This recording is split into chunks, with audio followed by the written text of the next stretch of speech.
साधुवाद देते हैं। यहाँ पर हमारे विभिन्न विद्यालयों के बच्चे भी आए हैं, तो हमारी ये इच्छा है, मनोकामना है कि हम योग का प्रदर्शन भी यहाँ पर करें, उसकी एक छोटी सी प्रतियोगिता भी हम यहाँ पर करें, तो इसमें कई बच्चे भाग लेंगे। तो मैं उनको आश्वस्त करता हूँ कि वो प्रतियोगिता में भाग लेंगे और अपना स्थान प्राप्त करेंगे, तो हमारे पतंजलि की ओर से उनको सूक्ष्म पुरस्कार भी दिया जाएगा।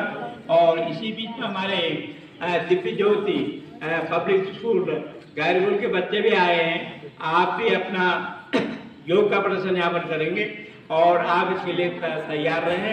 जब आपको आमंत्रित किया जाएगा, आप अपना नाटक या जो भी कार्यक्रम है वो देखेंगे। दूसरा, जिस प्रतियोगिता में जो हमारे युवा, जिनको श्री कैलाश जी बहुत एक हफ्ते से उनको यहाँ पर योग के अभ्यास करा रहे हैं, तो उसकी योग के क्रिया आसनों की भी प्रतियोगिता पर कराएंगे। उस प्रतियोगिता में जो अपना स्थान प्राप्त करेंगे तो उनको भी हम सम्मानित करेंगे। और यहाँ पर जितने भी अन्य लोग यहाँ पर हमारे आ रहे हैं बीच में, हम सभी का स्वागत अभिनंदन करता हूँ और एक निवेदन करता हूँ कि यहाँ पर इस पतंजलि की ओर से ये कार्यक्रम तहसील स्तर से किया जा रहा है, लेकिन यहाँ पर हमारे इस कार्यक्रम को संपन्न कराने के लिए आए तो कोई स्रोत ऐसे नहीं है। तो मैं सभी से निवेदन कर रहा हूँ, इस धर्म की भावनाओं से अपनी श्रद्धा सुमन जो भी यहाँ पर अर्पित करना है। हमारे यहाँ पर एक हमारे पूर्व प्रवक्ता आदरणीय समुद्र तिवारी जी हैं, आदरणीय जी सिंह नेगी जी हैं, तो उनके पास आप थोड़ा सा सूक्ष्म दान स्वेच्छा से जो देना चाहें तो उसमें सहयोग राशि आप देने का कष्ट करेंगे। और यहाँ पर प्रोटोकॉल के हिसाब से हमारे योग शिक्षक आदरणीय गोविंद कैलाश जी आपको उस प्रोटोकॉल के अनुसार उस कार्यक्रम को यहाँ पर संपन्न कराएंगे। उसके बाद फिर आपकी ये प्रतियोगिता यहाँ पर की जाए। धन्यवाद। ओम धन्यवाद हमारे तहसील प्रभारी जी का। आइए सभी योग साधकों का भगवान श्री राम की इस पावन प्रांगण में स्वागत और अभिनंदन करते हुए हम आज प्रोटोकॉल के इस कार्यक्रम को शुरू करते हैं, जिसमें सबसे पहले हम भारत माता की भारत माता की वंदे मातरम वंदे मातरम जोश के साथ उमंग के साथ दोनों हाथों को ऊपर करते हुए भारत माता की जोश और जनम को बाहर निकालिए। भारत माता की वंदे मातरम वंदे मातरम। करो योग भारत माता की। आइए, अंतर्राष्ट्रीय योग दिवस अमर रहे अमर रहे। अंतर्राष्ट्रीय योग दिवस अमर रहे अमर रहे। जय भारत जय हिंद जय हिंद। आइए सबसे पहले हम इस प्रोटोकॉल का प्रथम जो मंत्र है इसको शुरू करते हुए संगच्छतम संबद्धम संगो मनासि जानताम देवा भागम यथा पूर्वे सज्जना नाम उपासते। इस मंत्र का उच्चारण सभी मिलकर करेंगे। आइए, ओम संगच्छतम संबद्धम संगो मनासि जानताम देवा भागम यथा पूर्वे सज्जना नाम उपासते। अर्थात सभी को मिलकर रहना, सभी को मिलकर बोलना, अपने ऋषि मुनियों का, अपने पूर्वजों का, अपने बुजुर्गों का, अपने गुरुजनों का, अपने माता पिता के, उनके जनहित में, समाज हित में, देश हित में, जन कल्याण के लिए किए गए कार्यों का अनुकरण हम सदैव करते रहें, ऐसी कामना हम उस पर पिता परमेश्वर से करते हैं जिसने हमारी सांसें चला रखी हैं। और हमें हमेशा उस पिता परमेश्वर से प्रार्थना करनी है, प्रभु आप हमें सदा सद्मार्ग पर ले चले, धर्म के कार्य पर लगाएं, हमारा मन चित्त सब शांत रहे, घर में सुख समृद्धि बने रहे, ऐसी कामना करते हुए आरोग्यमय जीवन हमारा सदा बना रहे। आइए सभी खड़े हो जाएंगे। सबसे पहले हम गर्दन के लिए एक्सरसाइज करेंगे, जैसे आपको पूर्वाभ्यास कराया था।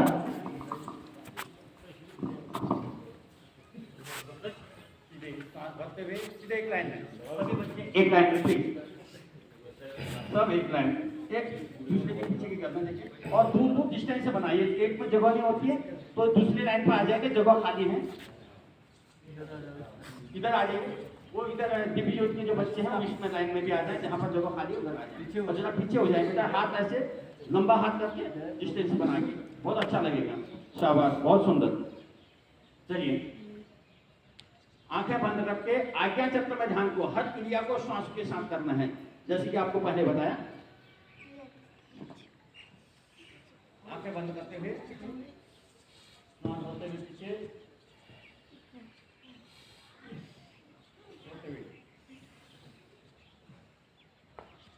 ग्रीवा संचार।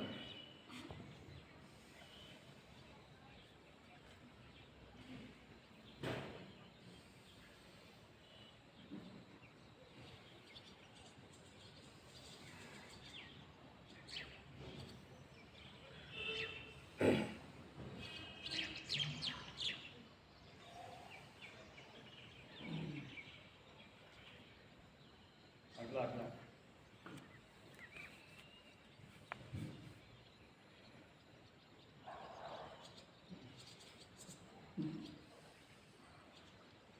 हाँ, दाया बाया।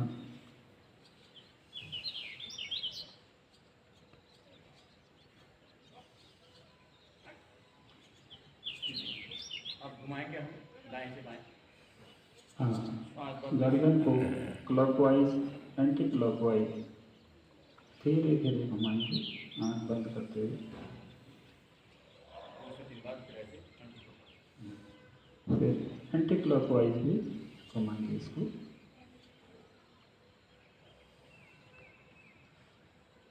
आइए सीधे खड़े हो जाएंगे। हाथ सांस भरते हुए हाथ ऊपर को।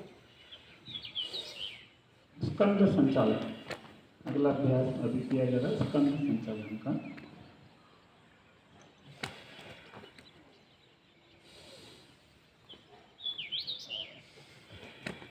आइए हाथ ऊपर।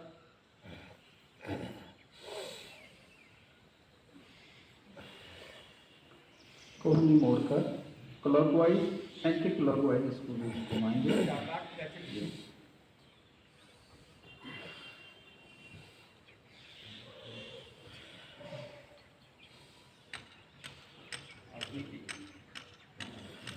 अगला अभ्यास कटी संचालन।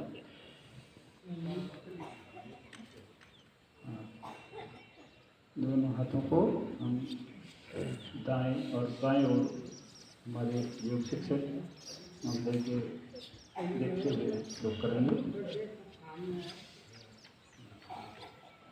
जब हम सीधे होते हैं तो सांस छोड़ देते हैं, जब मुड़ते हैं तो सांस लेना।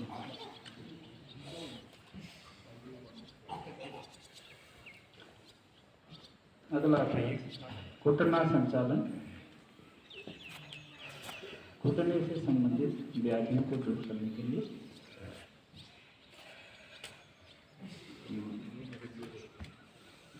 आधा बैठेंगे,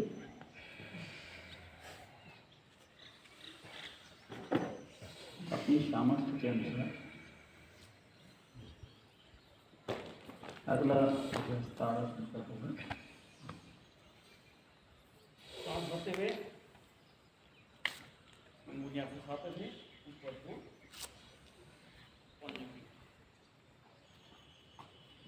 अंगुलियां इंटरलॉक करते हुए हाथ उठाएंगे और नीचे कम से कम आधा।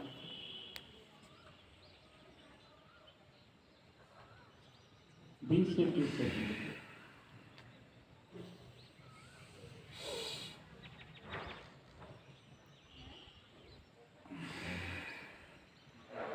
अगला अभ्यास वृक्षासन का होगा। वृक्षासन, एक पैर पर खड़ा सांस भरते हुए रहेंगे। ऊपर को सीधे सामने देखते हैं, जमीन में देखना है, सामने।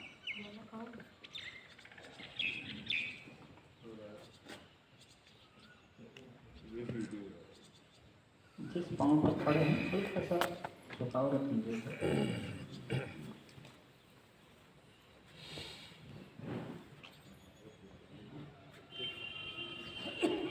वृक्ष वृक्षासन का अभ्यास किया जा रहा है।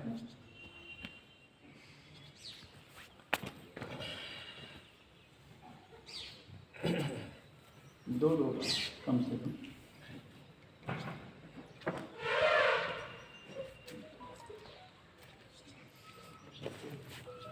अगला पादहस्तासन। हाथों को अंगूठे तक ले जाएंगे। हमारे पाँव सीधे रहेंगे, पाँव को घुटने को मोड़ेंगे नहीं, घुटना सीधे रहेंगे। जितना हो पाए उसको प्रयास करते हैं कि हमारे हथेलियाँ जो है अंगूठे को छुए, जमीन को स्पर्श करें। पादहस्तासन का अभ्यास किया जा रहा है।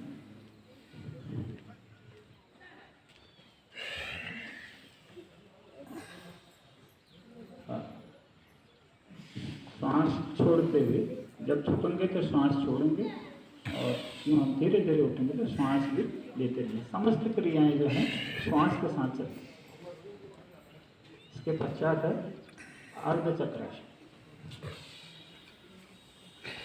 अर्धचक्रासन का अभ्यास किया जा रहा है और यथा सामर्थ्य हम अपने पीछे झुकने का प्रयास करेंगे, क्योंकि हमारे कमर संबंधी समस्त लोगों के लिए लाभकारी है। और इसको धीरे धीरे हम करेंगे अपनी सामर्थ्य के अनुसार।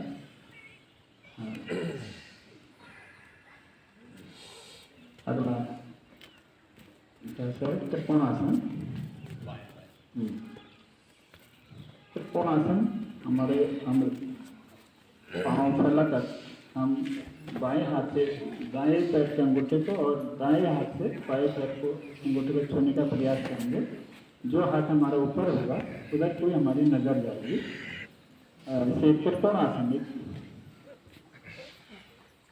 हाँ, एक त्रिभुज का जैसा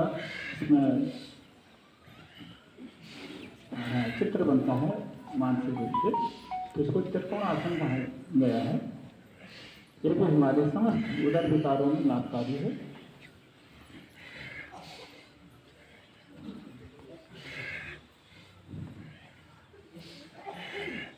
इसके पश्चात बैठकर 8 आसन होंगे, इसमें कि पहला आसन होगा दंडासन।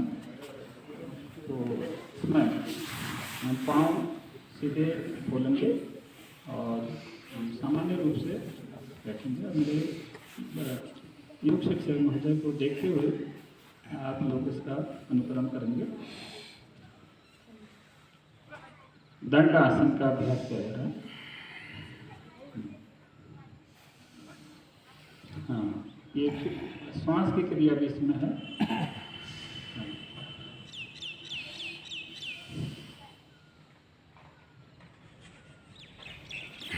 दंड अभ्यास का, हाँ, दंडासन का अभ्यास किया जा रहा है। अपने सूक्ष्म व्यायाम भी हम बीच में करते रहेंगे ताकि हमारे हाथ पाँव की जकड़न न रहे और सामान्य रूप से हम इन अभ्यासों को कर सकें। और उसके बाद अगला आसन है भद्रासन। जैसे हम तितली आसन करते हैं, लगभग उसी तरीके से अपने दोनों पाँव को मोड़कर पीछे लाएंगे और इसको तितली आसन कहते हैं। तो इसमें हम अपने घुटनों का अगर संचालन करेंगे तितली आसन हो जाएगा। अगर हम स्थिर रहेंगे तो ये भद्रासन कहलाएगा। धीरे धीरे अपनी सामर्थ्य के अनुसार करेंगे और इसमें श्वास के साथ ये क्रियाएं सब श्वास प्रश्वास के साथ होंगे। जो है धीरे धीरे हम श्वास भी लेंगे और अपने घुटनों का संचालन करेंगे इसमें। और इसके पश्चात फिर हम तैयार रहेंगे वज्रासन के लिए। वज्रासन एक ऐसा आसन है जिसको हम खाना खाने के बाद भी कर सकते हैं और बहुत ही लाभकारी आसन है। हमारे पाचन क्रिया को मजबूत करता है। ये तो सारी आसनों के जो है वो खाने से पहले ये सारी चीज़ें होती हैं, लेकिन ये ऐसा आसन है कि इसको हम खाने के बाद करें तो बहुत उसमें हमारे पाचन को क्रिया को मजबूत करने में इसका जो है हमें लाभ मिलता है। अभ्यास किया जा रहा है वज्रासन का।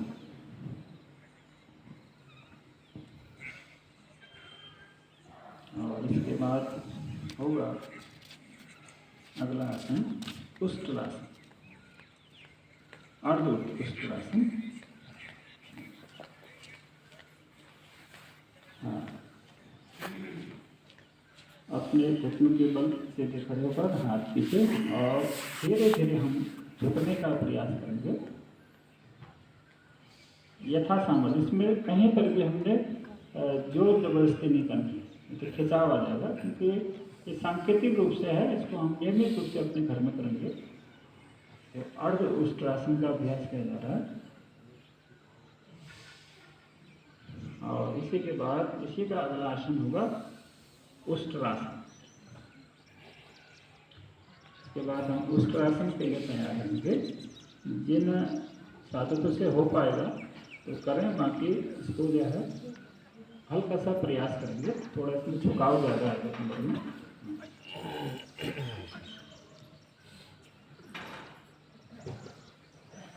उष्ट्रासन का अभ्यास किया जा रहा है, तो थोड़ा सा कठिन है। हाँ, जिन्हें कमर में कोई दर्द है वो उसको सांकेतिक रूप से करें। और उसके बाद हम तैयार रहेंगे शशांक आसन के लिए। अभी उष्ट्रासन का दो बार अभ्यास किया जा रहा है।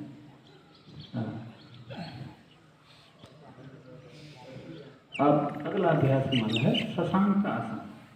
तो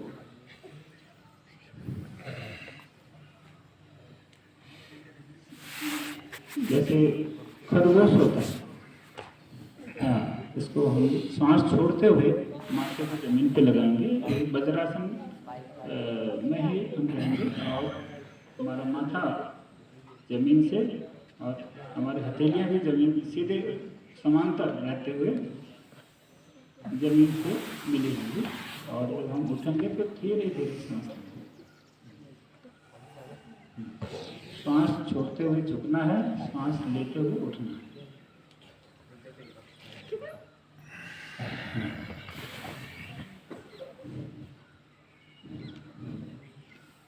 इस क्रिया से हमारे माथे पर भी बल पड़ता है, तो हमारे मस्तिष्क संबंधी विकारों के लिए हमारे स्नायु तंत्र को भी मजबूत करता है। अगला आसन है उत्तान मंडूकासन, जिसमें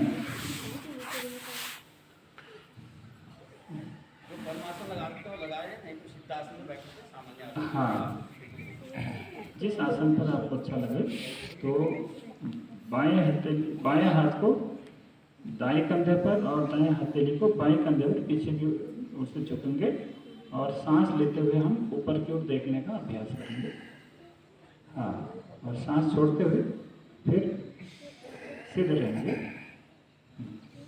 तो अभ्यास किया जा रहा है उत्तान मंडूकासन का। और उसके बाद हम तैयार रहेंगे आगे वक्रासन के लिए।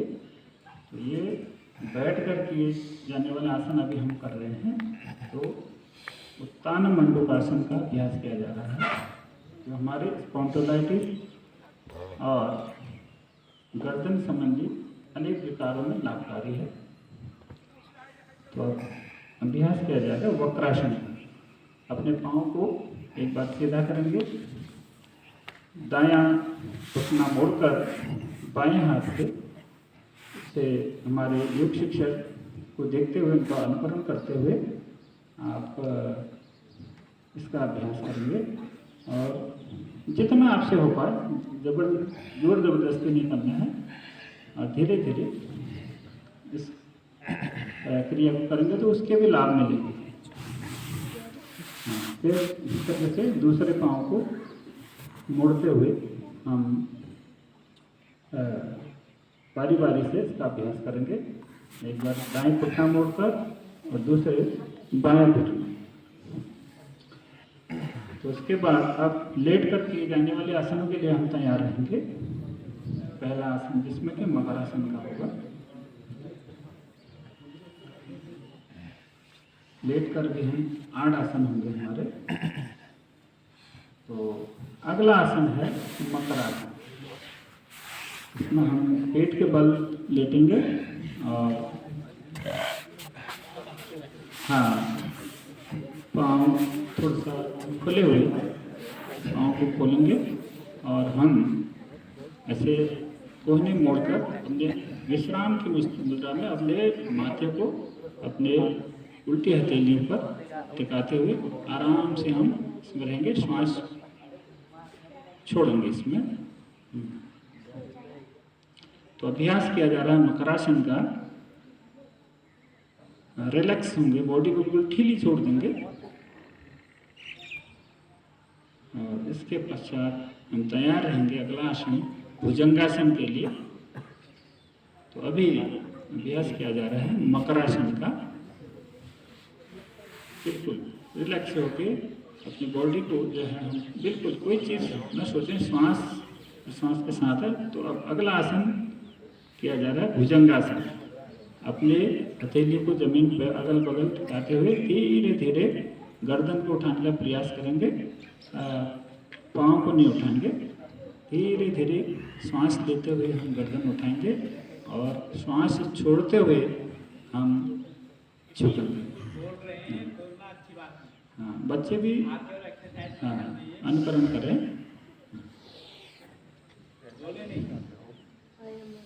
तो अभ्यास किया जा रहा है भी भुजंगासन का। भुजंगासन के बाद हम तैयार रहेंगे शलभासन के लिए। तो भुजंगासन से हमारे पेट की चर्बी, तनाव आदि में लाभ मिलता है और कमर के रोगों के लिए भी यह एक अच्छा आसन है। अब शलभासन का अभ्यास किया जा रहा है जी। तो इसमें हम हमारे हथेलियाँ जंघाओं के नीचे रहेंगे और सिर और पैर जो है वो यथासंभव उठाएंगे। जंघाओं के नीचे हमारी हथेलियाँ रहेंगे और उसके पश्चात हम तैयार रहेंगे सेतुबंध आसन के लिए।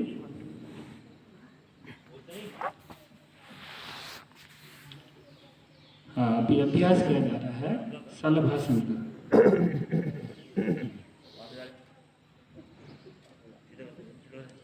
ये अभ्यास पेट के बल लेटकर किया जाने वाला अभ्यास है। और अब हम तैयार रहेंगे सेतुबंध आसन के लिए। अब हम कमर के बल लेटेंगे। कमर के बल लेटेंगे क्योंकि इसमें हमने इसका पूरक जो आसन है वो कमर के बल लेटा होगा। सेतुबंध, अपने घुटनों को मोड़ेंगे और आप देखेंगे घुटना मोड़कर अपने जो है टक्न को जो है उसको छूने का प्रयास करेंगे और पेट को उठाएंगे। सेतु मतलब पुल जैसा बनाएंगे हम पेट से। हाँ, श्वास लेते हुए उठाएंगे और श्वास छोड़ते हुए हम फिर अपने पेट को जमीन से फिर नीचे ले जाएंगे इसको। हाँ, तो दो बार इस आसन का अभ्यास हम करेंगे सेतुबंध आसन। इसे चतुष्पादासन भी कहा जाता है। और इसके बाद हम अगले अभ्यास के लिए तैयार रहेंगे जिसे हम उत्तान पादासन कहेंगे, जिसमें कि अपने पाँव को सीधे मिलाते हुए सीधे करेंगे 30 डिग्री तक, ज़्यादा नहीं उठाएंगे, 30 अंश तक उठाने का प्रयास करेंगे। इससे हमारे नाभि पर ज़बरदस्त बल पड़ता है। हमारे वजन को कम करने में बहुत ही सहायक है। उदर विकारों के लिए बिल्कुल बहुत लाभकारी आसन है। तो कुछ समय तक हम जितने 20 सेकंड तक कम से कम अपने पाँव को हम उठाने का प्रयास करें इसमें। हाँ, और जो थक जाए तो उसको श्वास छोड़ते हुए हम पाँव को नीचे ले जाएंगे से। इसके बाद अगला आसन होगा अर्धहलासन का। अर्ध हलासन के लिए तैयार रहें, जिसमें कि हम अपने पाँव को 90 डिग्री तक उठाएंगे। इसी आसन को थोड़ा सा पाँव को इसमें 30 डिग्री तक उठाए पाँव, और अब हम जो है 90 डिग्री सीधे पाँव उठाने, गर्दन को नहीं उठाना, हथेली जमीन से चिपके रहेगी। और हाँ, यथा सामर्थ्य हम कोशिश करें कि 30 अंश तक सीधे हमारे पाँव जो है ऊपर की ओर उठें, और जब 15-20 सेकंड कम से कम रहें, और उसके पश्चात धीरे धीरे से हम अपने पाँव को नीचे लाएं और श्वास भी छोड़ते हैं। पुनः फिर हम श्वास लेते हुए अपने पाँव को उठाएंगे, और इसके पश्चात इसका अगला आसन होगा पवन मुक्तासन, जो कि दोनों घुटनों को जिसमें मोड़कर हम नाक से लगाने का प्रयास करेंगे। तो अभी पवन मुक्तासन देख लें इसको, दोनों घुटनों को मोड़ेंगे, हाथों से इंटरलॉक करते हुए घुटनों को नाक से ले जाने का प्रयास करेंगे। सिर भी, नाक को हम घुटने को मिलाने का प्रयास करेंगे, घुटनों को नाक से। तो कुछ लोग मिला पाएंगे और कुछ लोग प्रयास करेंगे। इसमें श्वास छोड़ देंगे और श्वास लेते हुए फिर हम सीधे हो जाएंगे इसमें, और श्वास छोड़ते हुए इसको घुटनों को नाक से लगाने का प्रयास करेंगे। और इसका अगला अभ्यास होगा वक्रासन।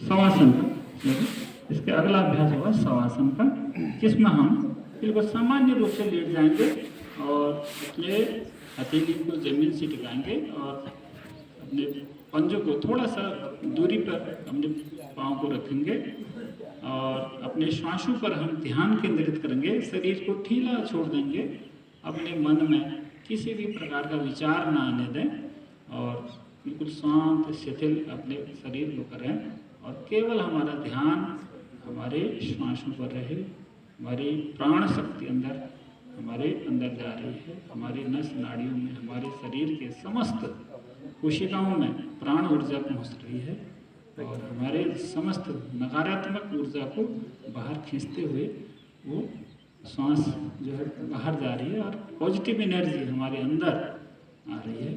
इस तरह से ये क्रिया स्वाभाविक रूप से चल रही है। इसी को हमने महसूस करना है, अपने तरफ से कुछ नहीं सोचना है ज़्यादा। अपने श्वासों को, आती जाती श्वासों को बंद आंखों से देखना है। तो मानसिक शांति, असीम मानसिक शांति इससे मिलेगी। तो हमें बिल्कुल अपने शरीर को शिथिल, बिल्कुल एकदम शांत, निष्क्रिय करना है, और अपने जो हमारे प्राण ऊर्जा हमारे शरीर में निरंतर आती जाती रहती है, उसी को महसूस करना है। उस परम पिता परमेश्वर को का धन्यवाद करते हुए कि हमें ये जीवन प्रदान किया, और उस जीवन को, उस शरीर को स्वस्थ रखने के लिए हम नियमित अपना योगाभ्यास करें, आसन करें। अब अगला आसन बैठकर आप किए जाने वाला आसन है। तो बैठकर किए जाने वाला आसनों में सबसे पहले है, जो कि हम सभी लोग जानते हैं, कपालभाति आसन, और लंबी गहरी सांस लेंगे एक बार, उसको छोड़ते हुए फिर हम अपने नाभि चक्र में कम से कम 1 सेकंड में एक स्टॉप लगाएंगे, और अपना बाकी अंगों का संचालन नहीं करेंगे। केवल श्वास स्वतः ही अंदर चली जाती है, श्वास को हमको स्टॉप के साथ छोड़ना है, धक्के से हल्का हल्का उसको छोड़ना है। जिन्हें बीपी आदि की समस्या हो, धीरे धीरे सो करें, और कमर सीधी रहे, हमारी कमर जो है बिल्कुल सीधी रहे, ध्यान मुद्रा में हम रहें। दोनों हमारे अंगूठा और तर्जनी मिलाकर सीधे हम ध्यान मुद्रा में बैठे, कमर सीधी करते हुए धीरे धीरे हम स्टॉप लगाएं, और फिर इसको जैसे हमारे योग शिक्षक महोदय करेंगे उसी के अनुसार आप इसको अनुकरण करते रहेंगे। ये बहुत ही लाभकारी प्राणायाम है और इसे बहुत ज़्यादा जगह की भी आवश्यकता नहीं होती है। हम इसे अपने एक सीमित जगह में बैठकर लगे कर सकते हैं। इससे हमारे समस्त लोगों और जो भी हमारे ऑर्गन्स हैं उनको व्यायाम मिलता है और स्वस्थ होते हैं। तो यह एक बहुत ही प्राणायाम की बहुत ही अच्छी क्रिया है और इसे अन्य चीज़ें हम अगर समय कम भी है हमारे पास तो इसे प्रतिदिन हम इसका अभ्यास अवश्य करें। इस क्रिया को हम अगर हम स्वस्थ हैं तो थोड़ा इसको फास्ट भी कर सकते हैं। कपाल भाती का अभ्यास किया जा रहा है। कमर सीधे रखेंगे, ज्ञान मुद्रा में हम रहेंगे और श्वास को छोड़ेंगे, जिससे हमारा केवल नाभि चक्र में संतुलन होगा।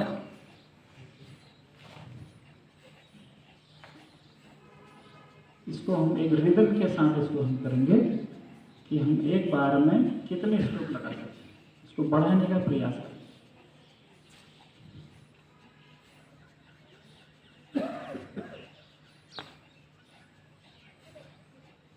अभ्यास किया जा रहा है कपालभाति प्राणायाम का।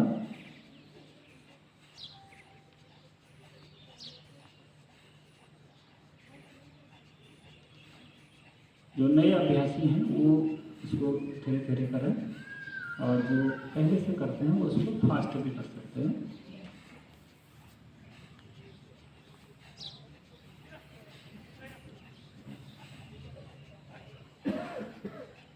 कपालभाति प्राणायाम का अभ्यास यहाँ पर हम कर रहे हैं। कमर सीधे रखेंगे और श्वास को बाहर छोड़ने का प्रयास करें। बाहर छोड़ना है, अंदर स्वतः ही चली जाती है।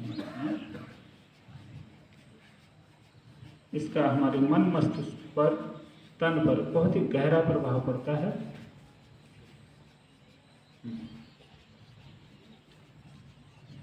और इसके बाद हम तैयार रहेंगे आगे नाड़ी शोधन प्राणायाम के लिए। इसका पूरक प्राणायाम है, इसे हम अनुलोम विलोम कहते हैं।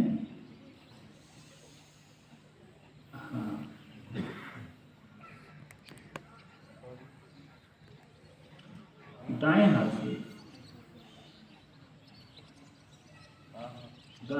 से दाएं तरफ की नासिका को अंगूठे से बंद करेंगे और बाईं तरफ से हम श्वास लेना स्टार्ट करेंगे। फिर बाईं नासिका को अंगुली से दूसरे अंगुली से बंद करके धीरे धीरे श्वास छोड़। कितना समय श्वास लेने में लगता है उसका दुगना समय करीब श्वास छोड़ने में लगता है। श्वास धीरे धीरे छोड़ेंगे।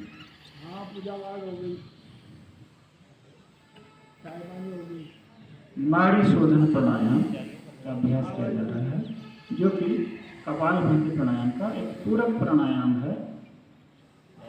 पूरा लाभ लेने के लिए पहले हमको कपालभाति प्राणायाम करना होता है, इसके पश्चात नाड़ी शोधन प्राणायाम। जो बीपी के पेशेंट हैं, अगर वो धीरे धीरे इस प्राणायाम को करें तो इसके चमत्कारिक लाभ देखने को मिले हैं। यह हमारा अनुभव है।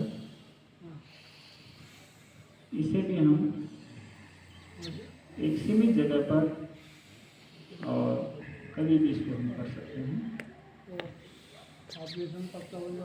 कपालभाति और अनुलोम विलोम क्रिया के लिए बहुत अधिक जगह की आवश्यकता नहीं होती है।